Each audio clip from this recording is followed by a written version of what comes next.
Ini pertama bertemu dengan saudara-saudara ex awak kabin Garuda. Hebat sekali, suatu penghargaan yang luar biasa. Kita boleh bersekutu bersama-sama dengan jarak yang jauh, tapi teknologi aplikasi Zoom ini mempersatukan kita. Baik, saudara ngikuti lewat Facebook saya, Instagram saya, mari kita belajar. Oke. Begini saudara. Otoritas, ya, otoritas. Muncul apa di benak kita? Otoritas. Ya, setiap kali kita mendengar kata otoritas, maka harus muncul di benak kita tunduk. Oh ya, sebelum saya lupa, apakah di Zoom ini tidak direcord, nggak direkam? Yang di Zoom? Kami live di Facebook, Pak. Oh, live Facebook ya, baik kalau Kami live gitu. di Facebook. Oke, ya, baik. Nah, jadi tiap kali, kami tidak merekam lagi. oke ya. Jadi tiap kali kita mendengar kata otoritas, authority, maka kita harus muncul satu kata, tunduk, submit, obey. Apalagi saudara paling berisiko bahayanya. Nah, disinilah otoritas itu perlu kita perhatikan. Saudara, seringkali kita sebagai anak-anak Papa di surga, ya, kita pernah mengalami begini. Kita komplain kepada Tuhan, kita rasanya ada yang gak terima kepada Tuhan. Terus kita tanpa sadar kita mengungkit. Bukankah aku sudah doa pagi Tuhan? Bukankah aku sudah baca Alkitab Tuhan? Bukankah aku sudah melayani Tuhan? Bahkan tidak sedikit berkata begini, bukankah saya sudah memberi persembahan untuk pekerjaan Tuhan? Kenapa hidupnya harus begini? Kenapa doa saya tidak didengar? Kenapa keluarga saya? Kenapa anak saya? Mengapa? Mengapa? Saudara, hari ini kita akan belajar tentang otoritas ini.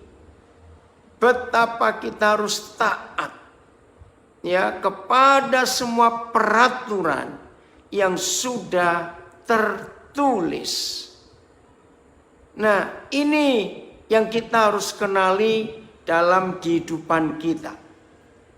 Maka itu, saudara-saudara, sebagai orang-orang yang dipercaya bisa bekerja di perusahaan, di penerbangan, maka aturan-aturan itu harus dipegang dengan kuat. Karena penerbangan gak bisa dianggap ringan seperti transportasi yang lain. Bukan berarti yang lain lebih rendah, tidak. Karena harus tunduk kepada peraturan itu. Nah, seperti ini dalam hidup kita, yaitu otoritas tertinggi dalam hidup kita adalah firman Tuhan. Saya ulangi lagi, otoritas tertinggi di hidup kita adalah firman Tuhan. Ini harus kita pegang dalam hidup kita.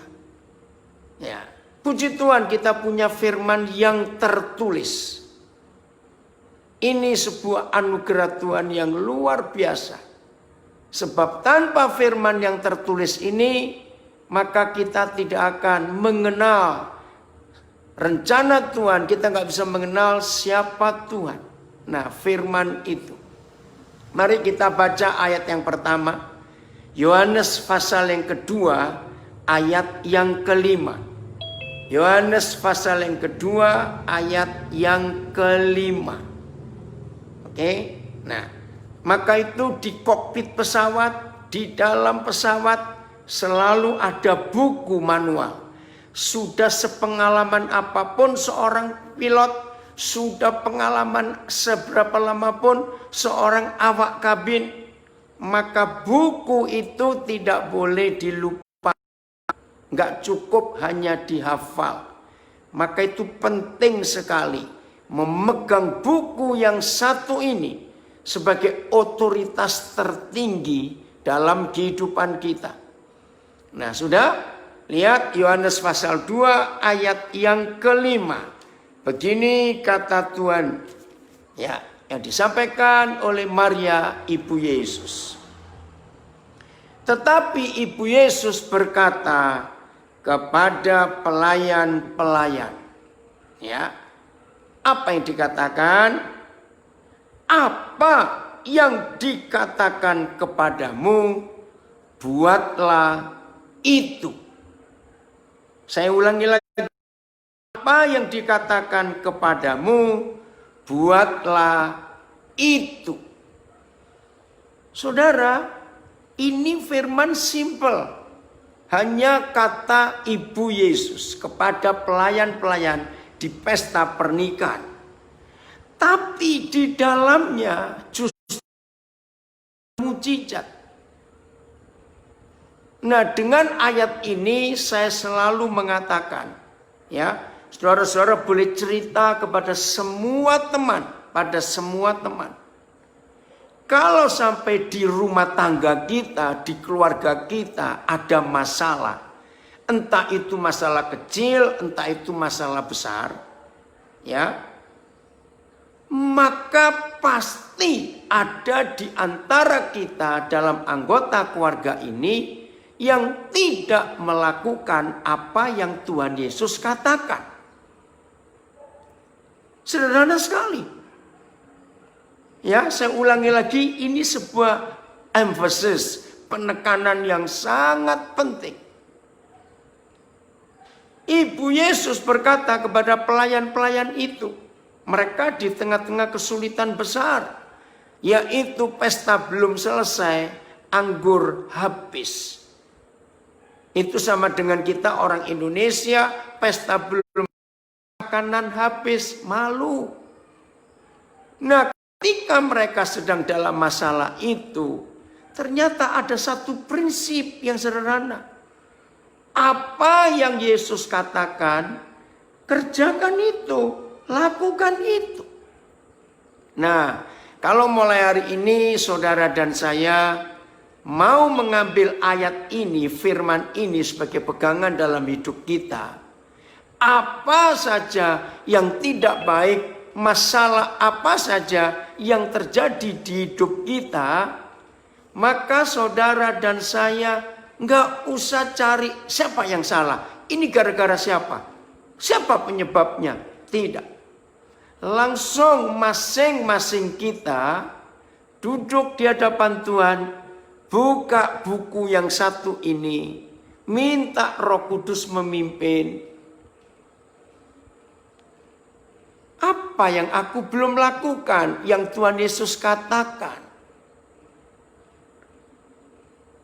Ya, ini anak-anak saya pada gabung, ya pasti ditanya oleh host. Ya, saya biasa kalau saya diundang untuk melayani sharing firman lewat Zoom, saya beritahu anak-anak saya itu dan mereka ikut belajar. Terima kasih, saya nggak memberitahu host. Ya, terima kasih anak-anak saya boleh ikut. Nah, saudara, ini simple sekali. Oke ya, maaf, sama seperti saudara, para kru Garuda Indonesia. Begitu ada apa-apa, saudara nggak boleh saling nyalakan dulu. Cari bukunya mana? Apa istilahnya ya? Logbooknya mana? Apa yang tadi kita nggak lakukan? Saudara, ini prinsip yang penting dalam hidup kita. Firman.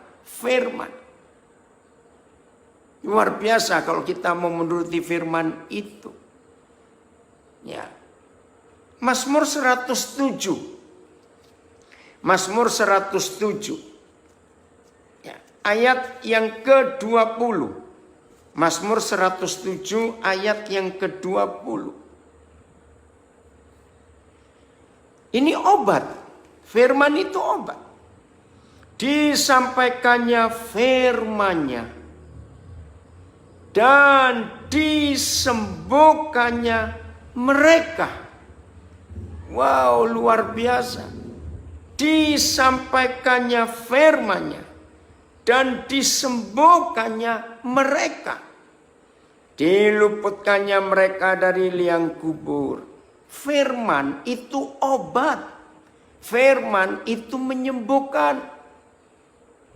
Kalau memang belum waktu Tuhan tiba untuk kita masing-masing, Firman itu obat yang luar biasa. Saudara, inilah otoritas tertinggi dalam hidup kita masing-masing. Oke, otoritas tertinggi. Udah? Nah, lihat Yohanes pasal 1. Ya, Yohanes pasal 1. Nanti kita akan simpulkan dari semua ini. Ayat 1. Yohanes 1 ayat yang pertama. Terima kasih Bapak, Engkau memberikan otoritas tertinggi dalam hidup kami manusia ini. Yohanes 1 ayat 1. Pada mulanya adalah firman. Saudara perhatikan, pada mulanya adalah firman. Jadi memulai apa saja dalam hidup, maka harus dimulai dengan firman. Pada mulanya adalah firman. Luar biasa Tuhan kita. Lalu ayat 3. Yohanes 1 ayat 3. Segala sesuatu. All things. Jadi enggak ada yang tidak termasuk dalam segala sesuatu. Ayat 3. Dijadikan oleh Dia. Dianya siapa? Firman. Dan siapa firman itu? Tuhan Yesus Kristus. Saya baca lagi ayat 3, saudara. Segala sesuatu dijadikan oleh Dia. Dan tanpa Dia, tanpa firman itu, tidak ada suatu pun yang telah dari segala yang telah dijadikan. Saudara, ini sungguh-sungguh luar biasa. Jadi firman, segala sesuatu dijadikan oleh firman. Tanpa firman tidak ada sesuatu yang jadi. Nah, inilah the highest authority in the universe. Otoritas tertinggi di seluruh alam semesta adalah firman. The word. Maka itu mari kita melihat kebenaran ini. Oke. Sekarang kita lihat contoh. Ya. Bagaimana firman ini bekerja? Masih ingat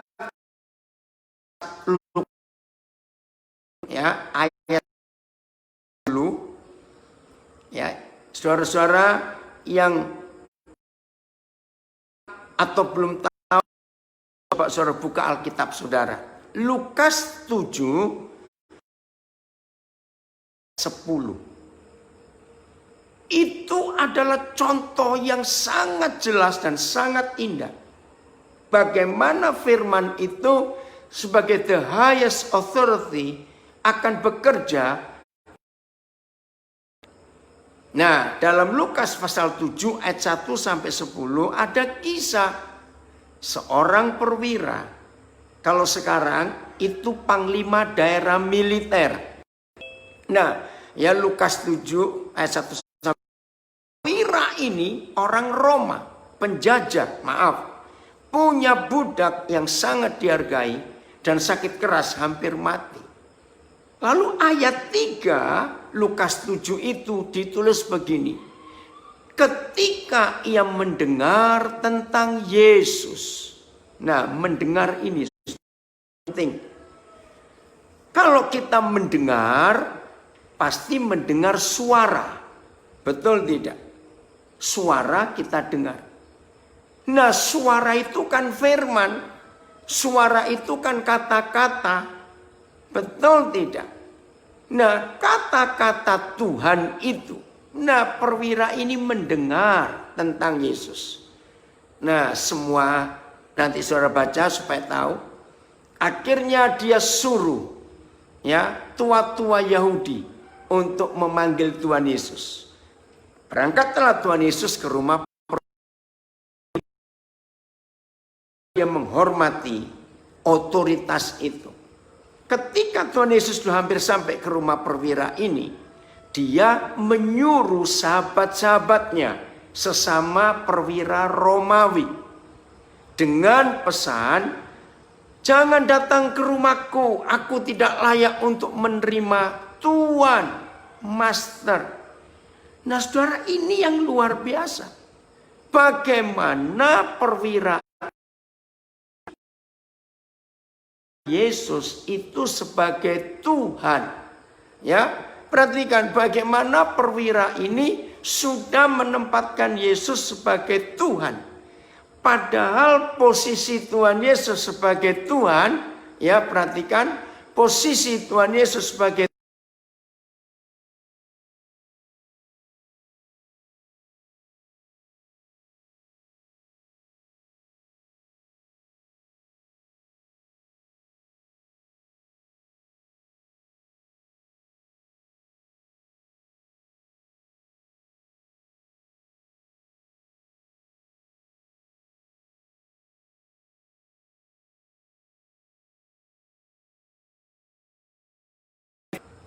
betul tidak? Orang Yahudi aja belum mengakui dia sebagai Tuhan. Tapi perwira ini memanggil Tuhan. Saudara bisa lihat ayat yang ke-6 ya di Lukas 7 itu. Tuhan, aku nggak layak untuk menerima Tuhan datang ke rumahku. Tuhan. Wah, ini luar biasa saudara. Nah, bagaimana perwira ini menghormati otoritas itu? Baca kalimat perkataannya ini di ayat 6. Saya akan baca. Lalu Yesus pergi bersama-sama dengan mereka. Ketika ia tidak jauh lagi dari rumah perwira itu, perwira itu menyuruh sahabat-sahabatnya untuk mengatakan kepadanya, Tuhan, nah ini yang luar biasa. Janganlah bersusah-susah sebab aku tidak layak menerima Tuhan di dalam rumahku. Saudara nggak main-main ini. Lalu ayat 7. Sebab itu aku juga menganggap diriku tidak layak untuk datang kepadamu. Saudara, garis bawahi ayat 7 kalimat terakhir. Katakan saja katakan saja sepatah kata, maka hambaku ini akan sembuh. Sekarang kita rangkum dari semuanya itu. Ternyata otoritas tertinggi lagi sekali kepada firman. Cukup katakan sepatah kata saja. Ya, jadi otoritas tertinggi dalam hidup kita adalah firman ini. Maka itu perwira itu berkata, cukup katakan satu patah kata saja. Nah, ini yang luar biasa, saudara. Maka itu mari kita tanya pada diri kita sendiri. Simple, maaf. Sering nggak ada di antara kita sebagai manusia hidup itu karena kata orang? Saya percaya kita pernah ngalami itu juga. Tapi ada yang parah. Betul-betul hidupnya itu selalu diganggu dengan orang ngomong apa ya. Nanti orang bicara apa ya. Aduh, luar biasa. Ngeri sekali. Kalau sampai hidup kita dikuasai oleh kata orang. Maka itu hari ini kita mengambil keputusan, kita mengambil kesimpulan bahwa harus otoritas tertinggi dalam hidup kita adalah firman ini. Maaf, izinkan saya memberikan contoh. Ya, bagi seorang yang belum tahu supaya ya, sampai hari ini saudara, sampai hari ini provinsi-provinsi termiskin di Indonesia, ya ini contoh. Sampai hari ini provinsi-provinsi termiskin di Indonesia sebagian besar itu provinsi-provinsi yang mayoritas Kristen Aneh bukan? Mengapa di Indonesia ini faktanya provinsi termiskin itu yang mayoritas Kristen? Nah, kebalikannya. Padahal di daerah-daerah Kristen itu daerah yang sangat kaya secara nature resource-nya. Kenapa miskin? Gedung-gedung gereja megah-megah di daerah-daerah Kristen itu. Ibadah-ibadah enggak habis-habisnya. Tapi mengapa itu terjadi? Maaf, saya ingin katakan ini secara langsung. Sebab sebagian besar daerah-daerah Kristen itu masih mengangkat hukum adat nenek moyang jauh lebih tinggi daripada Alkitab. Coba renungkan kalimat ini. Maka itu saya katakan di daerah-daerah Kristen itu ada cukup banyak adat yang memiskinkan orang Kristen. Contoh, orang meninggal, keluarga yang meninggal di beberapa daerah Kristen. Itu anak cucu harus hutang untuk pemakaman orang tua yang meninggal. Maafkan saya. Belum lagi adat mas kawin. Di daerah-daerah Kristen itu mahalnya luar biasa. Maaf. Nah, itulah contoh ketika firman dikalahkan oleh otoritas yang lain. Coba renungkan ini. Tapi susah diberitahu. Mereka sampai hari ini masih lebih menjunjung tinggi hukum adat daripada firman Tuhan itu. Nah, inilah contoh dalam hidup kita. Maka itu penting sekali mulai hari ini kita melihat fakta ini. Baiknya sekarang kita masuk dalam hidup kita sehari-hari. Ya, dalam hidup sehari-hari. Pernikahan. Saudara, buku satu-satunya di dunia yang bicara paling banyak tentang keluarga, tentang pernikahan, itu adalah kitab suci kita. Saudara boleh baca buku apa saja. Bersyukur kepada Tuhan, Alkitab ini buku tentang keluarga, harmonis keluarga yang bahagia. Ini bukunya. Bahkan sebagai hamba Tuhan saya melihat hampir 70% topik yang Tuhan bahas di kitab suci kita adalah pernikahan dan keluarga. Coba bayangkan itu 70%. Mengapa keluarga ini penting? Nah, sekarang kita lihat.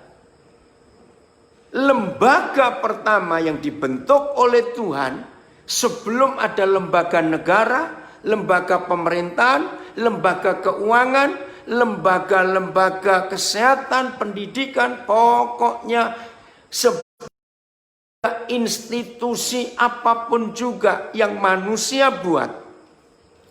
Saudara harus perhatikan ini.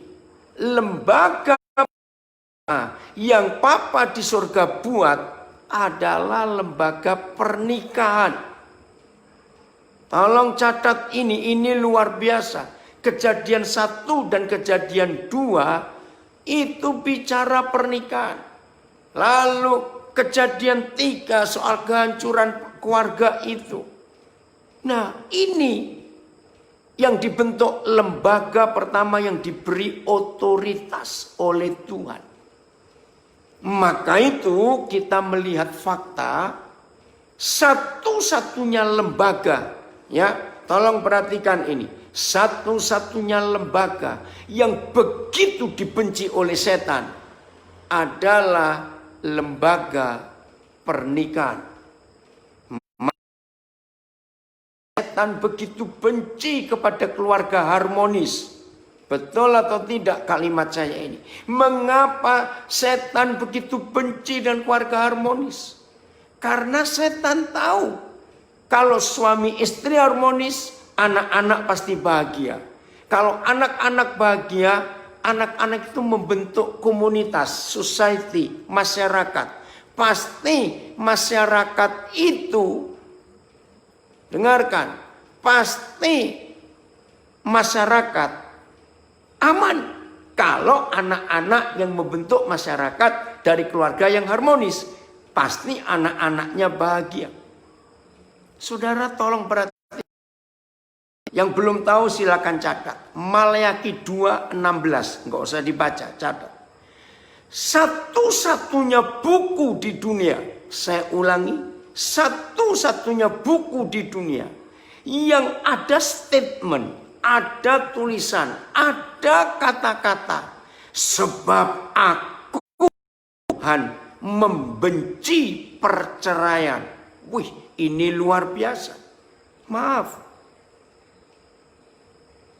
Mengapa hanya Alkitab, satu-satunya buku di dunia yang menulis dan ada kata-kata aku benci perceraian? Saudara, karena setan ingin menjadikan pemegang otoritas di dalam dunia ini.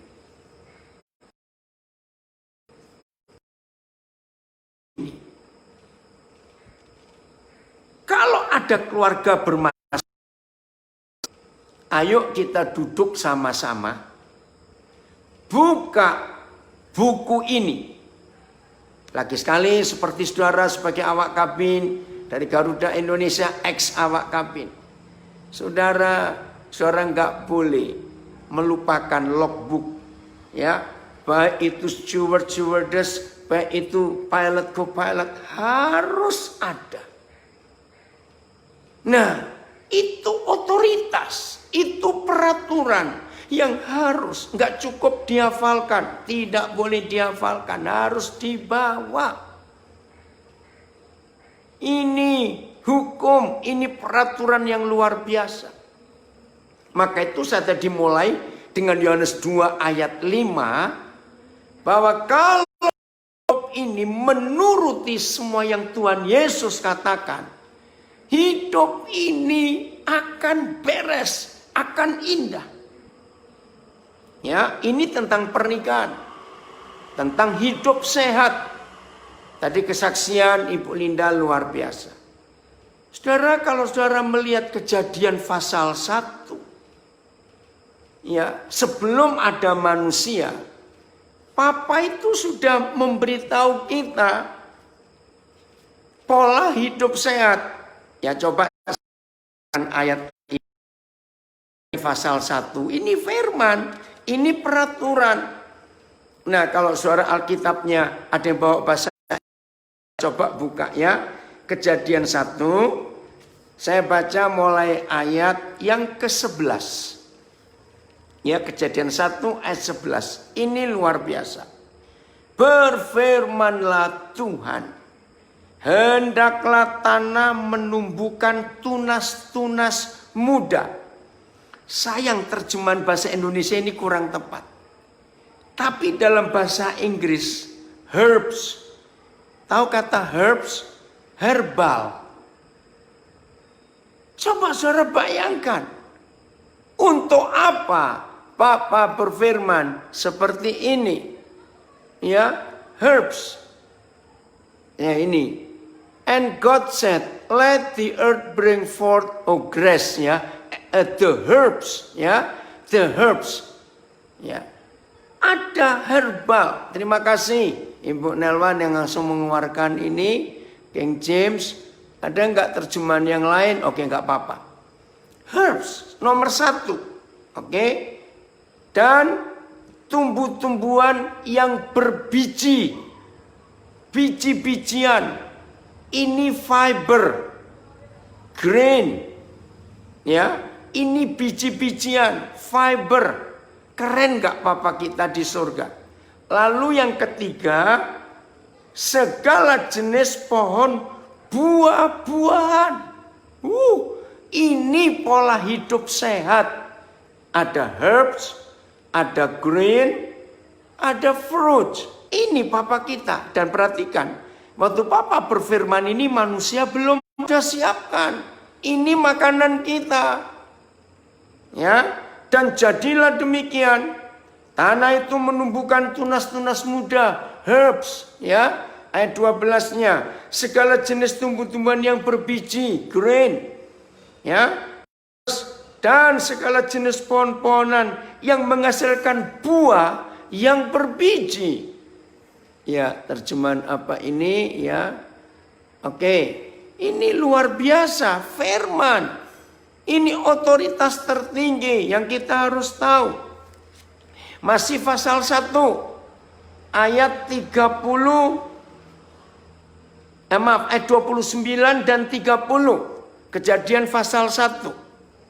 Berfirmanlah Tuhan, lihatlah, aku memberikan kepadamu segala tumbuh-tumbuhan yang berbiji di seluruh bumi dan segala pohon-pohonan yang buahnya berbiji, itulah akan menjadi makananmu. Jadi sejak awal Tuhan sudah memberikan kita pola hidup sehat. Keren gak ini saudara? Nah, begitu pula Musa adalah orang pertama di dunia. Ya, tolong perhatikan. Musa adalah orang pertama di dunia yang menuliskan makanan apa saja yang boleh kita makan dan makanan apa saja yang kita nggak boleh makan. Jadi Musa ini orang pertama. Maka itu buku ini, Alkitab ini, catat, buku pernikahan, buku keluarga yang paling hebat, buku kesehatan yang sempurna, ya, buku umur panjang, oh macam-macam teknologi, kimia, apa saja itu ada di Alkitab ini. Buku hukum. Sebelum Musa menerima hukum, perintah 10 hukum itu di Gunung Sinai, maka di dunia ini gak ada hukum. Maka itu sampai hari ini di semua fakultas hukum di dunia, selalu nama Musa yang disebut. Sebab Musa ini orang pertama yang menulis tentang law. Maka itu Musa di agama apa saja, di negara mana saja disebut the lawgiver. Orang pertama yang memberikan peraturan dan hukum di dunia ini. Itu Musa. Saudara, izinkan saya ngomong yang kecil-kecil dulu ya. Oke. Dalam ilmu pengetahuan, science selalu based on literature, literasi. Ya, jadi tulisan. Nah, ini hal kecil ya, sepele, tapi ini luar biasa. Maaf. Apa yang terjadi dengan kehidupan manusia di dunia kalau tidak ada sistem sanitasi? Pertama kali menulis ya, sanitasi itu penting. Nah, literatur tertua yang pernah ditemukan oleh manusia dan sampai hari ini belum ada yang lebih tua dari yang pernah ditemukan oleh manusia. Apa itu? Kitab Musa. Ini the oldest literature about sanitation. Jadi Musa yang menemukan pertama kali. Mari kita buka Ulangan 23 ya, Deuteronomy. Ulangan 23 ayat 12 dan 13. Just a little things. Tapi ini penting. Maka itu Tuhan mengatur luar biasa. Ya, Ulangan 23 ayat 12 13. Pokoknya begini ya saudara, mulai hari ini. Apa saja yang terjadi dalam hidup kita, ayo kita cari jawabannya ada di Alkitab. Saya akan baca yang sudah ditayangkan. Di luar perkemahan itu, kan orang Israel berkemah. Di luar perkemahan itu haruslah ada bagimu suatu tempat kemana engkau pergi untuk kada hajat. Nah, ini untuk memperhalus dan sopan. Ini kada hajat itu bahasa Melayu. Ya, mungkin Ibu Nelwan tinggal di Malaysia bisa tahu. kada hajat itu maaf, BAB saudara. Jadi Tuhan ngatur, ingat loh, yang dibawa keluar oleh Musa dari Mesir ke Kanaan itu kurang lebih 4 juta jiwa. Loh kok bisa tahu? Kalau saudara nanti ada waktu baca bilangan Numbers pasal 1 disebutkan anak laki-laki yang umur 20 tahun itu jumlahnya 600.000 sekian. Belum anak perempuan, belum yang lebih tua, belum kakek nenek, belum adik-adik perempuan, anak-anak kecil. Bayangkan. Nah kalau Tuhan nggak ngatur, kan mereka berjalan terus. Bagaimana kalau Tuhan nggak ngatur sanitasi ini? Wih, ngeri sekali. Ya, ini hukum Taurat, ini firman, otoritas tertinggi, firman, saudara. Ya, saya ulangi 12. Di luar perkemahan itu haruslah suatu tempat kemana engkau pergi untuk BAB. Saya langsung ganti ayat 13. Di antara perlengkapanmu haruslah ada padamu sekop kecil, dan apabila engkau jongkok BAB, haruslah engkau menggali lubang dengan itu sekop kecil tadi dan kotoranmu. Pertama saya baca ini saya tertawa geli. Bayangkan kalau dia bukan Tuhan yang sempurna, nggak mungkin ini sampai jadi hukum. Ada di logbook istilahnya ya, di buku ini. Saudara, ini luar biasa. Jelas ya? Oh, banyak lagi yang lain karena waktu. Ya, tapi di Alkitab ini saudara salah. Oh, terima kasih Bapak, engkau membuatnya jadi hebat sekali. Oke ya? Nah, sekarang Yosua 1 ayat 8. Ya, Yosua 1 ayat 8. Begini kata Tuhan, saya akan baca nanti 2 ayat. Pertama di Yosua 1 ayat 8 untuk membuktikan firman otoritas ini. Ya, Yosua 1 ayat yang ke-8. Begini kata Tuhan. Yosua 1 ayat yang ke-8. Janganlah engkau lupa, oh ya dari situ, janganlah engkau lupa memperkatakan, mengucapkan kitab Taurat ini. Tetapi renungkanlah itu, meditate, ya, siang dan malam, supaya engkau bertindak hati-hati, sesuai dengan segala yang tertulis di dalamnya. Nah, saya ingin mengeluarkan kalimat ini supaya engkau bertindak hati-hati sesuai dengan segala yang tertulis di dalamnya. Maafkan saya, ya, karena ini saya ngelihat, ya, saya sering terbang, ya, saya sering terbang. Nah, apalagi dengan Garuda, saya membernya GFF, oke. Nah, saya perhatikan ada buku kecil yang dibawa oleh semua awak kabin, harus itu. Nah, selalu memperhatikan yang tertulis di dalamnya. Ya, nggak boleh dilupakan. Nah, apa yang terjadi kalau saudara dan saya sudah memperkatakan kitab Taurat ini dan merenungkannya siang dan malam sesuai dengan yang tertulis di dalamnya? Lihat hasilnya ada 3, saudara. Sebab dengan demikian, 1, perjalananmu akan berhasil.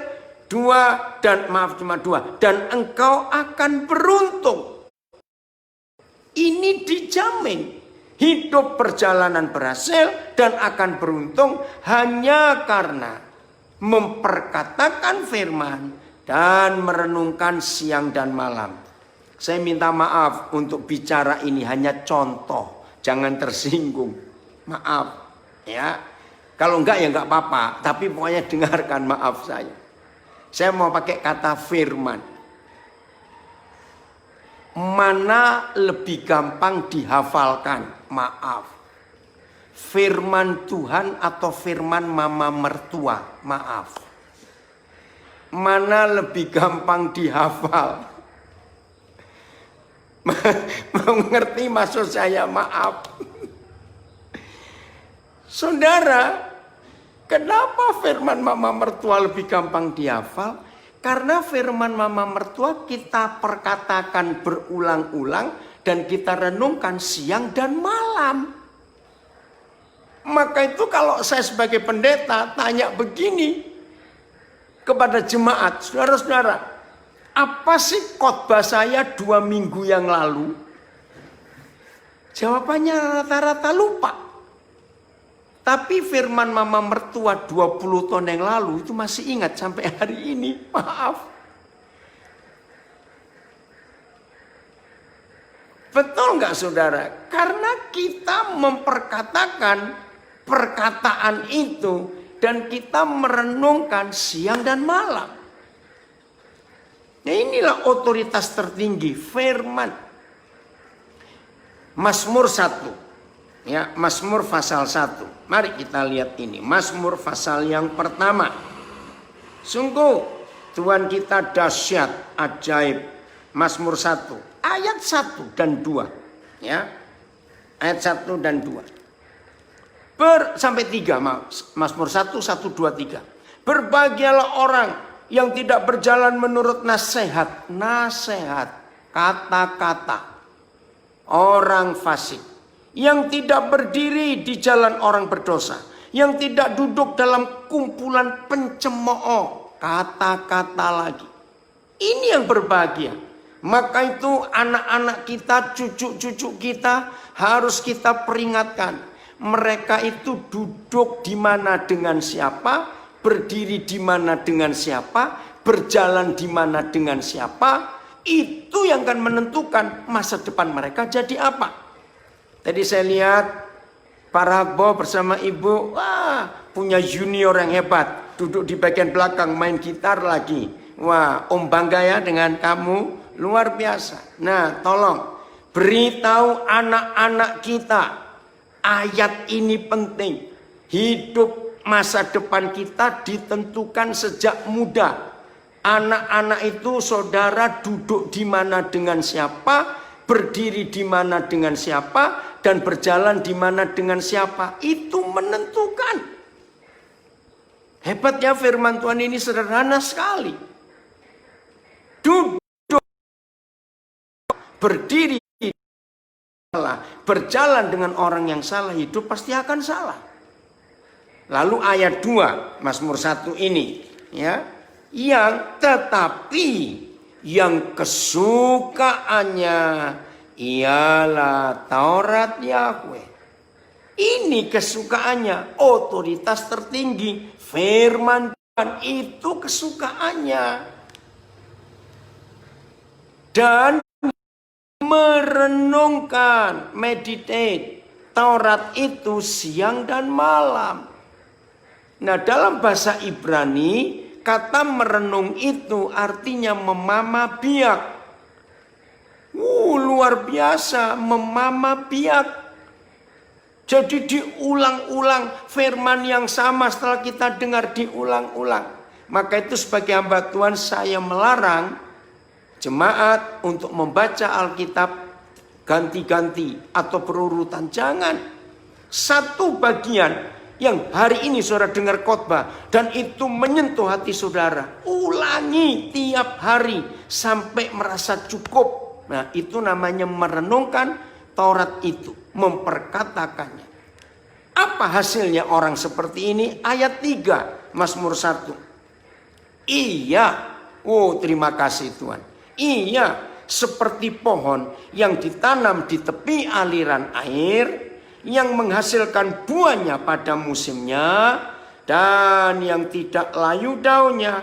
Apa saja jaminan sama dengan Yosua 1 ayat 8. Maka perjalananmu akan berhasil dan hidupmu akan berhasil. Ternyata sama di Mazmur 1 ayat 3 ini. Ya, saya ulangi, orang yang duduknya, berdirinya, jalannya di tempat yang benar, Lalu kesukaannya ialah Taurat Tuhan, firman Tuhan, otoritas tertinggi, dan suka merenungkannya siang dan malam, memamah biak.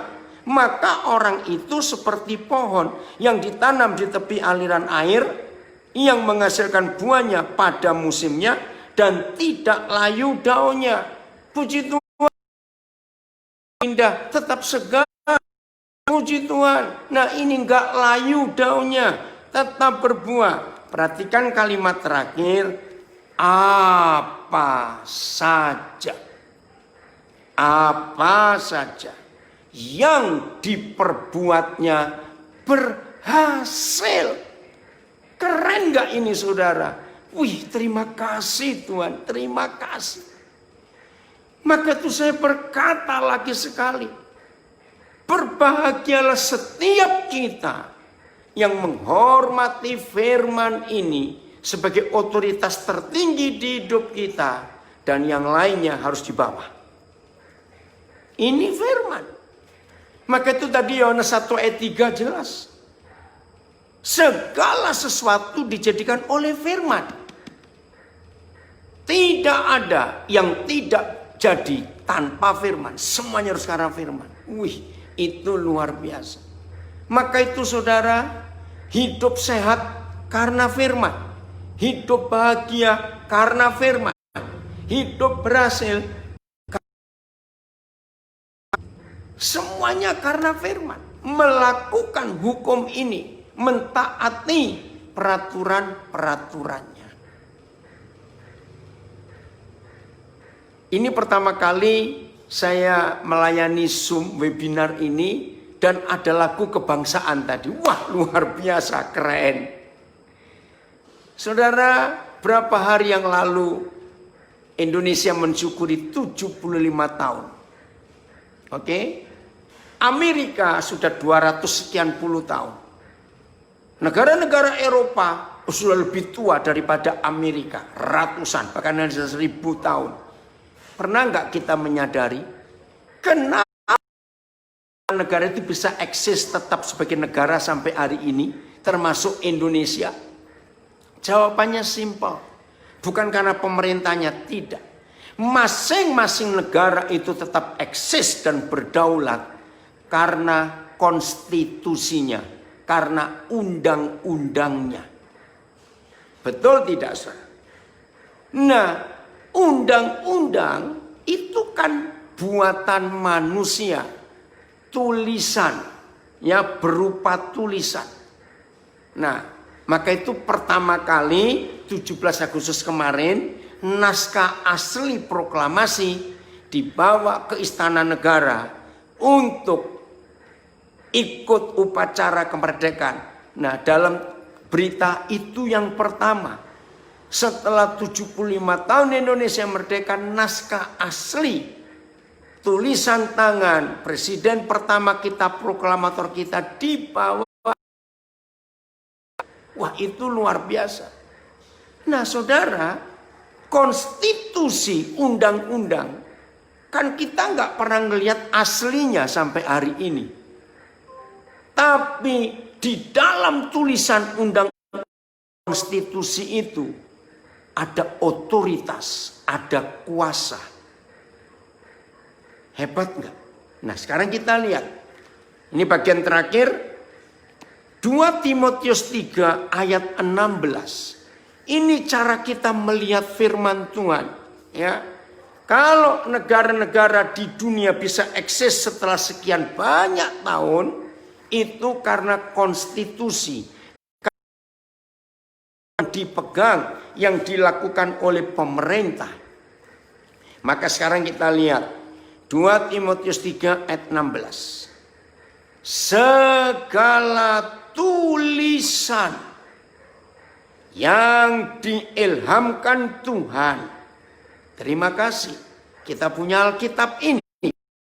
Segala tulisan yang diilhamkan oleh Tuhan memang bermanfaat, ya, saya baca, untuk satu, mengajar. 2, untuk menyatakan kesalahan, untuk memperbaiki kelakuan. Dan 4, untuk mendidik orang dalam kebenaran. Karena bukan kalimat ini. Segala tulisan yang diilhamkan oleh Tuhan. Wah, ini luar biasa. Memang berguna, bermanfaat untuk manusia. 1, untuk mengajar. 2, untuk menyatakan kesalahan, teguran-teguran. 3, untuk memperbaiki kelakuan. 4, dalam, ya, setiap ibadah ada khotbah, dan kalau khotbah pasti maaf. Lalu apa yang kurang? Nah, ini dia. Ketika gereja lebih banyak organisasi, aduh saudara, akhirnya bukan firman yang dikeluarkan, tapi peraturan-peraturan buatan manusia. Penting sekali dalam, dan saya mulai hari ini melihat firman ini sebagai satu-satunya yang paling kehidupan kita, bukan yang lain. Jadi mulai hari ini saudara, apa saja yang terjadi dalam hidup kita, apa saja, ayo kita lihat ke buku yang satu ini, The Highest Authority. Maaf, sama. Ya, saya tidak tahu apakah di grup ini ada yang mekanik, ya, atau bagian ini itu apa. Saudara, semua barang yang kita beli, sesimpel apa? Ada manualnya enggak? Ada buku petunjuknya tidak? Sesimpel apa barang itu? Pasti ada, bukan? Baik yang elektronik maupun yang computerized. Ya, harus ada buku manualnya dan kita bisa melihat seperti itu hidup. Manual hidup manusia adalah buku yang satu ini, namanya firman Tuhan. Maka itu kalau hidup kita mengalami gangguan apa saja, nggak usah jauh-jauh kemana, langsung buka manualnya tentang iman, tentang kesehatan, tentang kesucian, tentang pengampunan, tentang ketaatan, tentang ekonomi, tentang apa saja. Di buku ini ada peraturannya dan kita harus ikuti. Kalau kita ikuti, hidup ini luar biasa. Nah, kalau saudara masih bisa cari di Google, di internet, ya, National Geographic. Tolong ya, catat. Yang edisi Mei 2013. National Geographic edisi Mei 2013. Saudara akan kaget. Saya memang hobi membaca National Geographic. Saya hobi. Tapi yang Mei 2013 itu dahsyat. Saya lewat di sebuah bandara, di airport. Tiba-tiba ada tulisan angka 120. Lalu gambar bayi. Apa itu? Nah, saya tertarik karena itu buku kesukaan saya. Begitu saya baca, saya kaget saudara. Buku itu, National Geographic itu menulis, ternyata DNA semua manusia di dunia, ya, kalau hidupnya di pola sehat, maka manusia itu bisa bertahan sampai umur. Nah, saudara tahu nggak? Satu-satunya buku di dunia yang menulis umur manusia itu 120 tahun adalah Kejadian pasal yang ke-6. Dan uniknya di National Geographic Mei 2013 itu yang nulis bukan orang Kristen. Akhirnya saya beli banyak buku itu, saya bagikan kepada teman-teman saya termasuk para hamba Tuhan. Jadi Alkitab ini bisa sinkron dengan ilmu. Luar biasa. Kira-kira sudah ada yang bisa ngelihat nggak? Yang ikut Zoom ini, ikut Facebook, Instagram, National Geographic. Jadi klik di Google ya. National Geographic langsung tulis angka 120, langsung keluar buku itu. Menarik sekali saudara. Jadi saya bersyukur, kita bersyukur kepada Tuhan. Buku ini luar biasa. Maka itu saya katakan lagi. 5 itu penting. Apa saja yang Tuhan Yesus katakan, kerjakan itu. Maka mujizat terjadi. Saudara baca baik-baik. Semua mujizat yang terjadi di Alkitab itu karena ada firman. Karena ketaatan. Maaf, bukan karena doa puasa. Bukan karena doa pagi yang rajin. Bukan karena memberi persembahan. Tidak. Kalau sampai karena ada orang rajin memberi persembahan dan ada mujizat, saya nggak mau percaya kepada Tuhan yang mata duitan. Maaf saya berkata. Semua mujizat itu karena taat, karena obey. Nah ini dia, terima kasih. Oh Ibu Nelwan, oh ini faktanya saudara. This baby will live to be 120 years. Wih keren sekali.